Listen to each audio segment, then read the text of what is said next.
hartos y hartas de neoliberalismo. Es como si estuviéramos en un baño de inmersión, ¿no? De neoliberalismo que no se terminó de ir nunca y amenaza con volver más facho, ¿no? Entonces hay un punto, mañana es el día del lockout agropecuario.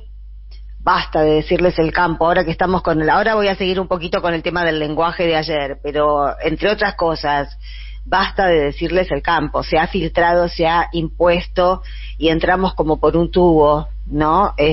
Aún sin quererlo. Eso es lo que tiene el lenguaje. Barthes decía, la lengua no es ni de izquierda ni de derecha, la lengua es fascista, porque se caracteriza más por lo que obliga a decir que por lo que prohíbe decir.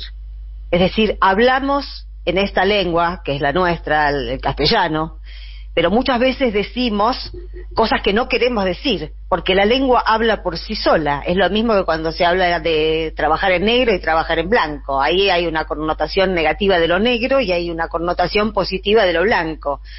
Y damos dos pasos más y está Mirta Legrand diciendo yo soy rubia por fuera y rubia por dentro. Todo ese aparataje de la lengua, nos obliga, esa es la batalla cultural, es parte de lo que se denomina batalla cultural, es la base de la batalla cultural. ¿Qué palabras elegimos para dar una disputa, para dar una discusión? Y también, bueno, en ese sentido, tenemos pocos instrumentos, ¿no? Porque el sonido ambiente es de la derecha y de la ultraderecha. El sonido ambiente de estas sociedades, no solo de la Argentina. Hoy escuché un mensaje de Petro que la verdad estuve pensando si ponerlo acá, era un poco largo, pero la descripción que hacía de Colombia y de las intenciones de la derecha y cómo se camufla, cómo se metamorfosea con intenciones aparentemente del bien público y están mintiendo permanentemente. Bueno, podría describir también a la Argentina, ¿no? También escuchaba esta tarde a representantes de este lockout de mañana. Son los agresivos. Yo espero, la verdad, que si empiezan de nuevo con las horcas y con esas instigaciones al delito, que nos dejemos de hacer los tarados, porque la verdad no estamos para estar viendo ese tipo de espectáculos con toda la arrogancia de esa presunta libertad de expresión, que no es libertad de expresión, es instigación al delito. Entonces, basta, ¿no? Hay un Estado bobo, tampoco nos bobalicemos todos nosotros. Ahora, ayer estábamos hablando, más o menos charlando sobre este mismo tema, ¿no? El tema de cómo la derecha se apropia del lenguaje, y apropiándose del lenguaje se apropia de algunas emociones, se apropia de algunos estados anímicos. No es solamente una palabra no es una palabra. Una palabra es un universo que a veces incluye también lo muy personal, lo íntimo, como esto que estamos diciendo de la incertidumbre. Ayer comentábamos esto de la incertidumbre. Nos olvidamos ayer en el análisis, que no lo voy a repetir ahora porque lo hicimos ayer, pero nos olvidamos, bueno, sería infinito agotarlo también en 8 minutos, pero hay algo que está profundamente ligado a lo que hablábamos de la incertidumbre, que se la reservan, ¿no? Mañana van a parar estos que están forradísimos y que están en un momento excelente, y van a parar porque tienen incertidumbre, porque la incertidumbre de ellos consiste en no saber si se van a parar por 4 generaciones o no, porque para ellos y para sus hijos ya están hechos. Pero cuando el Fondo Monetario, pasando a otra palabra, que es, ayer yo les decía, ¿no? Autoadjudicándose una de estas palabras, lo que hacen, además de apropiarse de esa palabra, es expulsar a todo el resto de la sociedad de esa palabra. O sea, nadie tiene incertidumbre en este país salvo los ojeros, o los mercados, o los bancos, o los que tienen mucho. Esos están con mucha incertidumbre. El resto de la población, no, parece que no, ¿no? Y el Fondo Monetario, cuando renunció Guzmán, habló de la necesidad de las decisiones dolorosas, ¿no? Lo escuchamos todos. Me parecía que no se podía tocar el tema que tocamos ayer de la apropiación del lenguaje por parte de la derecha sin mencionar esto del dolor, porque el dolor sí es un atributo popular. El pueblo está para sufrir. El pueblo está para que sobre sus vidas, sobre las vidas de los comunes y corrientes, de los nadies, como se dice en Colombia, o como se dice en muchos lugares de América Latina, lo que les está destinado a los sectores populares y a los nadies es el sufrimiento. Muy cristiano, ¿no? Todo esto. Efectivamente es más viejo que la Biblia. Y por algo, en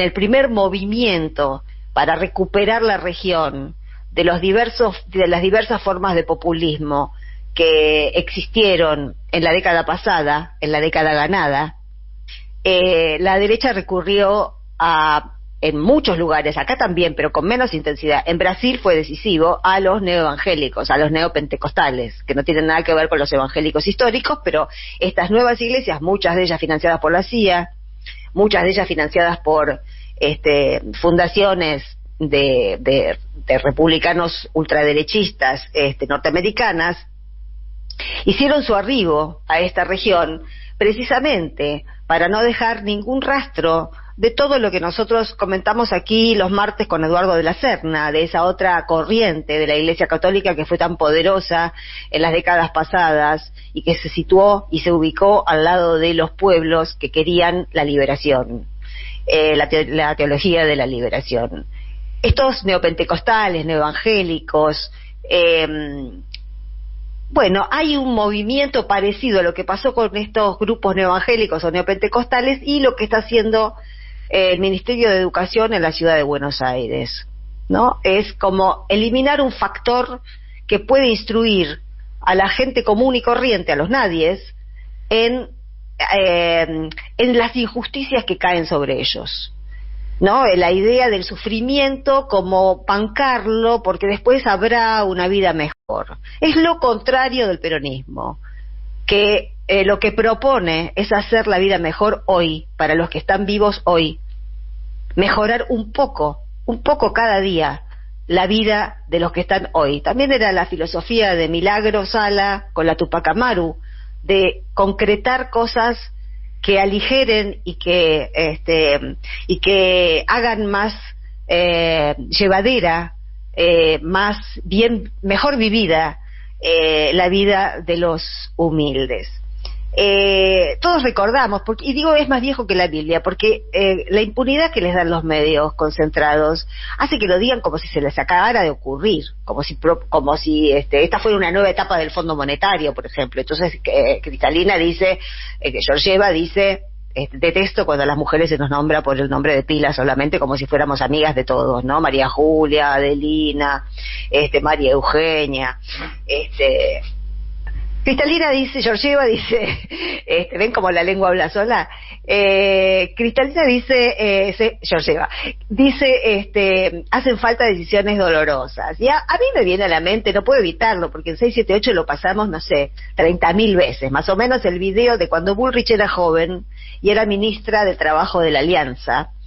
Y recortó el 13% a los jubilados, y hay una entrevista que no me acuerdo si se hizo Neustadt o Grondona, y la respuesta es era medio como laudatoria la entrevista, ¿no? Y se animaron a tomar esa decisión, ¿no? La presentaban como es el famoso coraje neoliberal, hacer bosta a los de abajo. Ese es el coraje del neoliberalismo. Ella decía, es una tarea muy difícil, son decisiones muy difíciles, pero son necesarias. Mentira que es difícil, así cualquiera, sacándoles a los que tienen poco, cualquiera. Lo difícil es sacarles a los que tienen la sartén por el mango. Eso es lo difícil. La famosa frase de Néstor, ¿no? Fuertes con los débiles y débiles con los fuertes. En este caso no son débiles con los fuertes porque ellos son parte de los fuertes. Porque no hay nadie del macrismo que sea pobre. Y si hay, está equivocado. La verdad que está equivocado. Ahora, es necesario volver a veces a este grado cero de lo que son las cosas, porque este es un tema que yo, bueno, escribí muchísimo y como les digo, pasamos varios ciclos donde nos dijeron lo mismo, pero aparece gente más joven que uno. Entonces hay algunas cuestiones que hay que insistir, porque así como repiten ellos, nosotros tenemos mucha resistencia, esa es nuestra matriz también cultural propia, ¿no? Tenemos mucha resistencia a repetirnos cuando vemos los rotundos éxitos que tiene la derecha a través de la repetición. Entonces algunas cosas que son fundamentales, creo que hay que perder un poco ese pudor que uno tiene intelectual de, bueno, ya lo dije la otra vez, ahora no lo voy a volver a decir. Es importante volver a este grado cero del lenguaje, porque ese paso de la batalla cultural que gana la derecha, porque tiene todas las fuentes de réplica y de amplificación materiales, tiene los fierros mediáticos, ese es el primer paso de una conquista, de una batalla ganada, porque una vez que ganaron eso, una vez que todo el mundo repite, y hay mucha incertidumbre, no hay gobernabilidad, nadie está gobernando. ¿De dónde sacaron que no hay nadie que esté gobernando? Por ahí hay alguien que no nos convence, y que a ellos tampoco, pero a que hay alguien gobernando no cabe duda.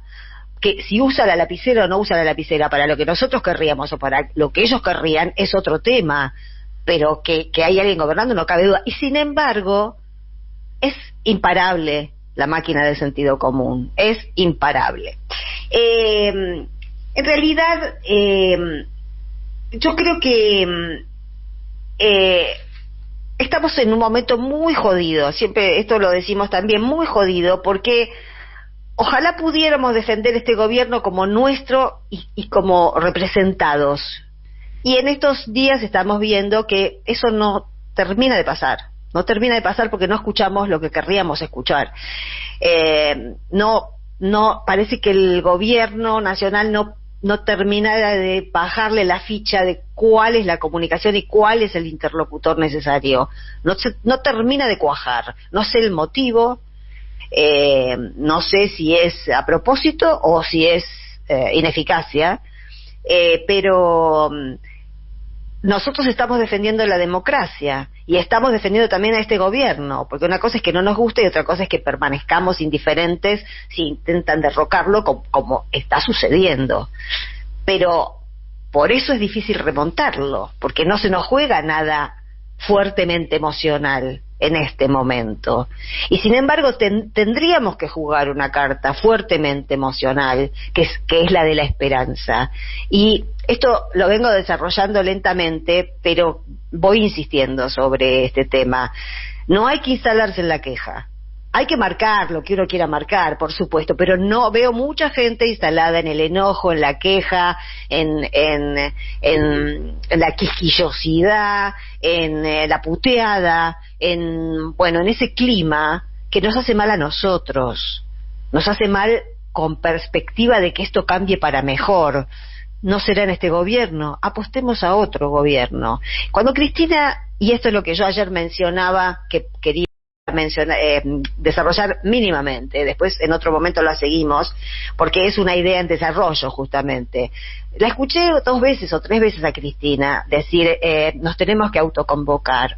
Yo pensaba, ¿qué quiere decir con eso de nos tenemos que autoconvocar? Porque estamos todo el tiempo pensando, ¿por qué nadie nos convoca? ¿Por qué nadie nos convoca? ¿Por qué estamos tan atomizados? ¿Por qué para una marcha por milagro van 5.000 o 10.000? En una marcha por que se vaya a la corte van otros 10.000. En una marcha por el salario básico que va a venir prontamente irán 15.000.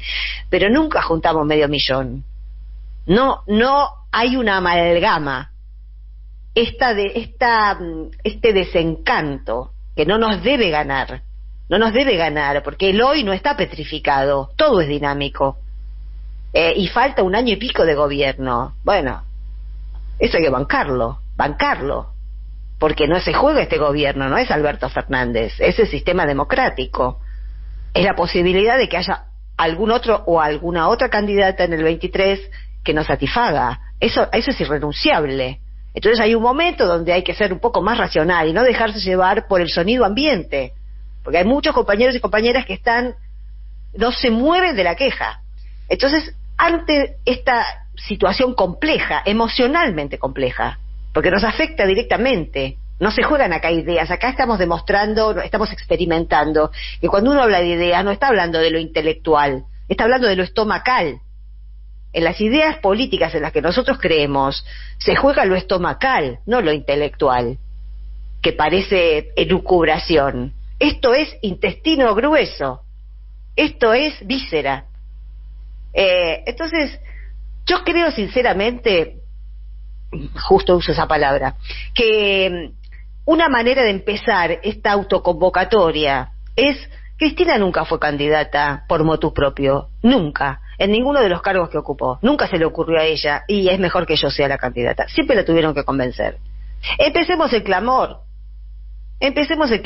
Cristina 2023, si eso nos ubica en un lugar de esperanza, no lo dudemos, y creo que es lo que tiene que pasar.